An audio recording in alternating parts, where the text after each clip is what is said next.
A long, long time ago, way up in the mountains of North Carolina, long before there were any cars or trucks on the road, if you wanted to go someplace, you could ride your bicycle, or you could hook your horse or your mule up to your buggy, or you could ride the horse or the mule, or you could walk.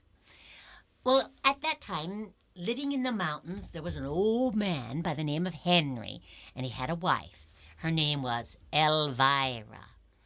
Well, one day Elvira got a letter from her friend saying that she was really sick, and she wondered if Henry could drive Elvira over the couple of mountains to her house, and maybe Elvira could stay there for a while until she got well.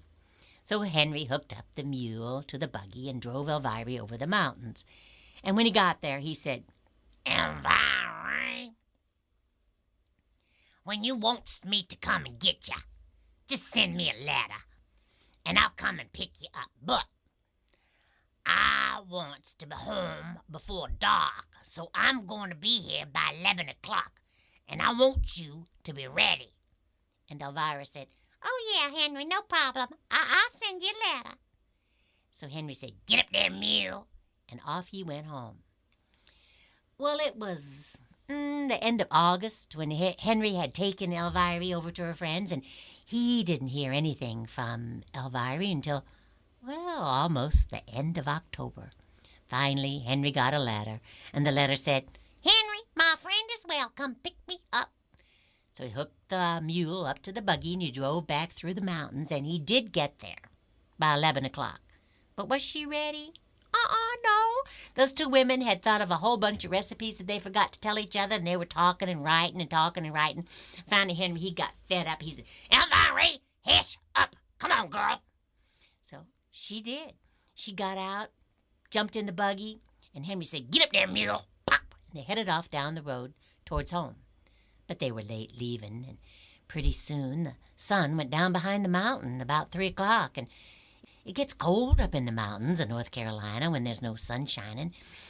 And Elvira said, "Henry, I'm about to shiver myself to death. Now, when you brought me over here, it was warmer, but I just got on this skimpy little cotton dress and this scrawny little cape and this dilly-poop little hat and these stupid little shoes and these stringy little gloves, and I'm about to freeze myself to death, Henry, because you did not bring any blanket. Now, I think we need to stop at the first house that we come to, and they will let us sleep in front of their fireplace, and maybe they're going to give us something warm to eat first, and in the morning, if we need it, maybe they'd loan us a blanket, and we might be able to get home before noon." But Henry, he was like most dads. He likes to sleep in his own bed, so he said, "Hiss up there, Elvira. Get up there, mule." Pop! And they went off on down the road. Elvira tried to be quiet because she knew she's making Henry mad, but pretty soon it started to rain, and she said, "Oh, Henry, look at here. I'm shivering so. I got goosebumps coming up all over me. I'm going to be dying with pneumonia. Henry, you got to stop." Henry said, "Hiss up there, Elvira. Get up there, mule. Get up there, mule. Pop, pop." He's trying to make the mule go faster because he's hoping he could still get home before midnight. Well, it was just a few more minutes when the rain turned into snow. "Henry, look at here, snowing. If you was to hit a bump and I was to fall out of this buggy, I would bust into a bunch of ice cubes. Look at here, Henry. I got an icicle hanging right off my nose." "Oh, all right. Hiss up there. Get up there, mule. Get up there." Pop!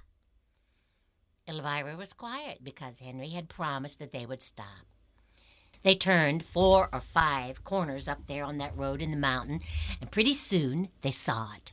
There it was. Up on the side of the mountain, a big white house, and there was a candle on in every single one of the windows, and Elvira said, "That's it, Henry, that's it. You see that big old white house? They got the candle on in every single one of them windows. They's waiting for us to come on in there. Come on, Henry, you stop. That's it. They's going to give us something warm to eat. Let us sleep in front." "Elvira, hiss up, girl. Hiss up."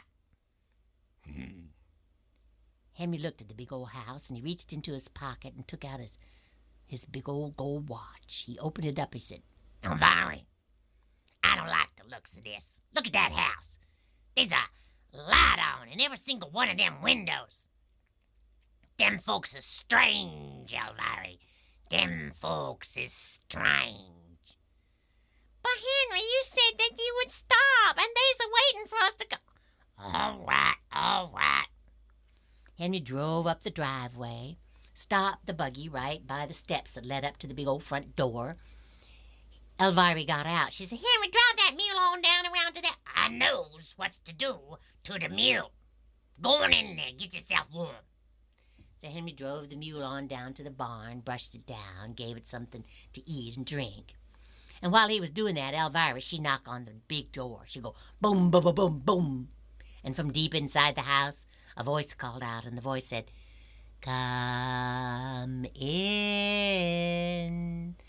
So Elvira put her hand on the big old brass knob, and she turned it, and it said, She pushed the door open, and the door said,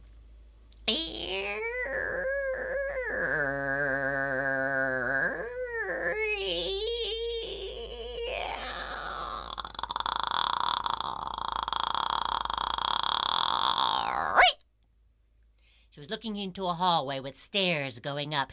The stairs were carpeted, and there was a beautiful crystal chandelier. Hello? Anybody here? She walked through the hallway to the left into the living room. Chairs and sofas all covered in velvet and lace curtains and beautiful furniture and a turkey rug. Hello, where y'all? Y'all hiding in here? She walked back through the hallway into the dining room. Ooh, a mahogany table all polished and shiny.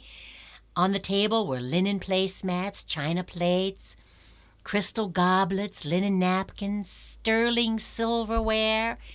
Down at this end was a huge platter with an enormous roast turkey on it, steam coming off it like it had just come out of the oven. And down at that end there was a platter with a big ham on it.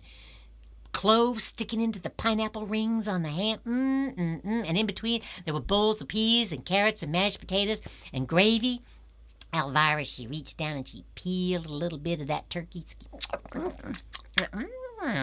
It's a good cook here. And then she stuck her fingers in the mashed potatoes. She nibbled her way around the table. She was just about to pour herself a cup of coffee when she noticed another door, and she said, I bet the man that owns this house is on the other side of that door. But she remembered all the noise that the big door had made, so she opened this door really quick, and this door said, She was looking into a library, a room with books all over the walls, and down at that end there was a fireplace with a fire roaring in it. So she went to the fire and she pulled off her stringy gloves and her skimpy cape and her soggy boots, and she laid them out there on the hearth rock. And then she felt something behind her, and she said, I don't want to turn around. I don't know what that is. She turned around slowly, and she said, It was a big black chair. So she sat in the chair, and she scooted it up to the fireplace, and she pulled off her soggy socks, and she laid them out on the hearth rock, and she was just beginning to get nice and cozy and warm and a little sleepy when she heard some footsteps coming in through the front hall. At first she thought it was Henry, but then she realized it couldn't be Henry, because when Henry walked, he dragged his heels. And whoever this was walking really crisp, sounded like he had on brand new boots, walked right through the hall, through the dining room, into the library, and walked up and stopped right behind the chair she was sitting in. And Elvira said, I don't know who this is, and I sure don't want to turn around.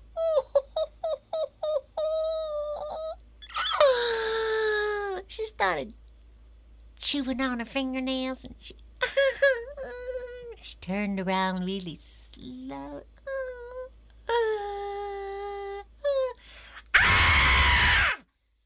What she saw was a tall pair of black leather boots.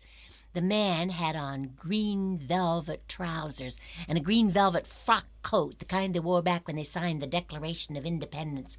Lace ruffles were coming out of the sleeves, lace ruffle all down the front of the shirt, but the man had no head. And Elvira, she said, what happened to y'all man said, "Well, on a night like this, there was a big storm. Long ago, you know, and I put candles in the windows and big fire in the fireplace and food on the table, 'cause I was thinking there might be some strangers like you are tonight out there in the storm and needing a place to stay. I was going to give 'em some nice, warm food to eat, let 'em sleep in front of the fireplace, and in the morning, if they needed it, I'd have loaned them a blanket. And maybe they'd been able to get home before noon. Some people did come in off the road, and I fed 'em and showed 'em where to sleep. But, you know, those people, they didn't ask me to help them find my gold. Instead, they chopped off my head and buried it in the basement. And ever since then, I've been waiting for somebody to come along and help me find it so I can get myself back together again. Would you help me, Elvira?" Elvira said, "Oh, I don't. I just don't think I could do anything disgusting like that. No." About that time, Elvira heard some more footsteps coming in through the front hall, and she knew it was Henry because Henry dragged his heels.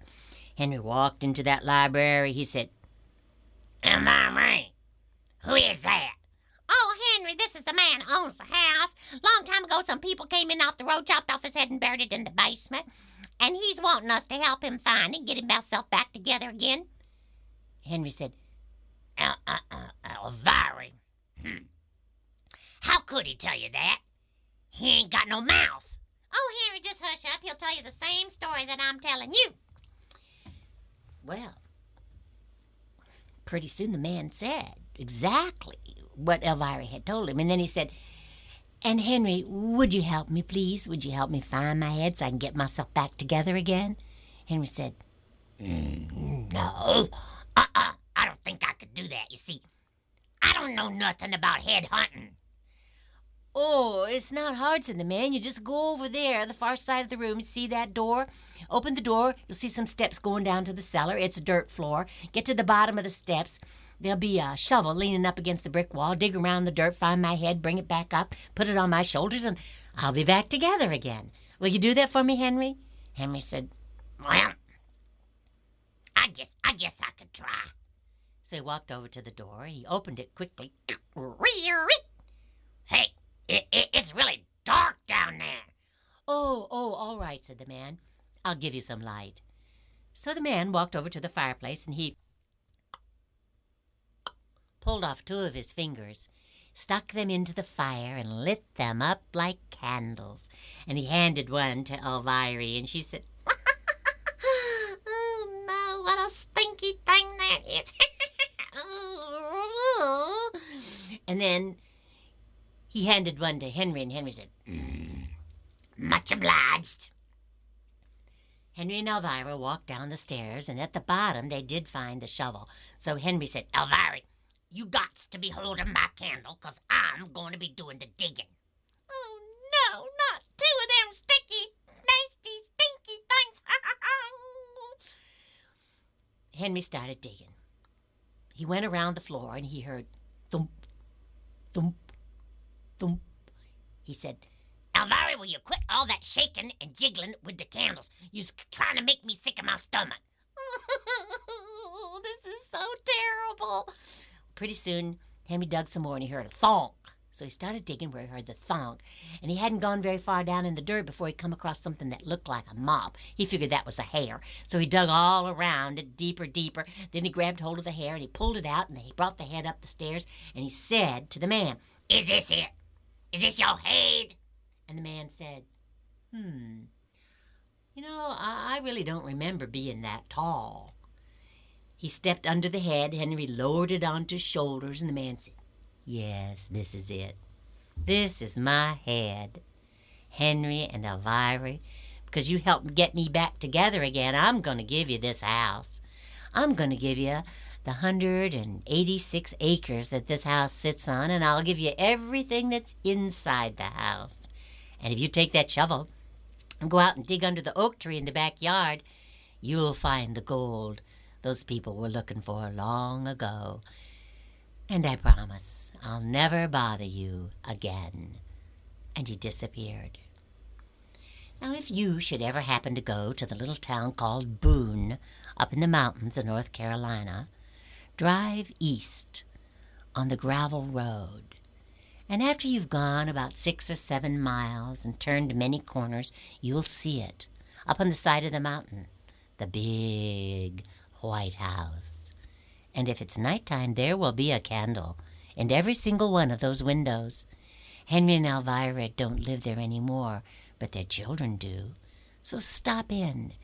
They'd be happy to see you. They'd give you something warm to eat. They'd let you sleep in front of the fireplace. And in the morning, if you needed it, they'd loan you a blanket. And who knows, you might be able to get home before noon. Henry and Elvira.